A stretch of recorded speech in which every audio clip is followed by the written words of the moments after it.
a working definition for our topic. What exactly do we mean when we say cultural intelligence? Essentially, cultural intelligence refers to our ability to understand, to respect, to interact with, to adapt to cultures that are different from our own. It sounds easy enough in theory, but in practice, it's a lot more of a challenge.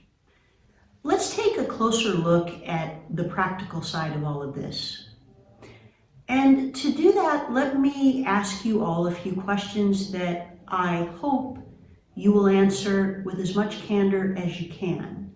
No one's going to hear your answers, I promise. So here we go.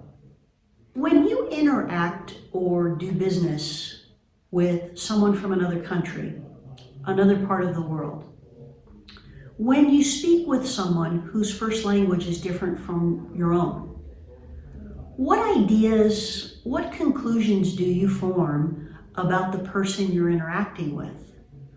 What assumptions, what judgments do you make? Do you look at the transaction from your point of view or from their point of view? Or for that matter, how well do you really understand their cultural values, their practices, their motivations?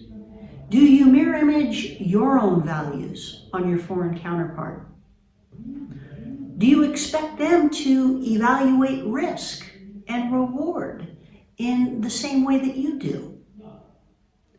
These are just some of the many questions that, if we face openly and candidly, will help us to overcome the obstacles that keep us from developing a meaningful cultural intelligence.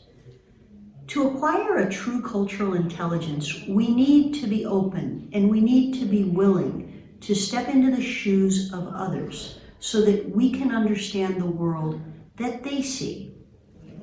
But we need to build bridges to step into someone's shoes. And today, in particular, we need to build much better, much stronger bridges to accomplish this. So why all this talk about bridges? Well, bridges are indispensable structures in our world, in our everyday lives. That much is obvious.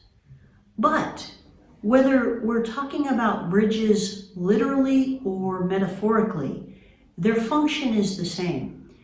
In both cases, they allow us to overcome the obstacles that divide us, the obstructions that would otherwise keep us apart. And that's true whether we're talking about bridges that connect populations and land masses, or a common language that serves as a bridge that allows people from different cultures to communicate. Bridges are what bring us together, are what unite us. And when it comes to cultural intelligence, if we build better bridges, we can make better connections with each other. We can build better business relationships across both cultures and borders.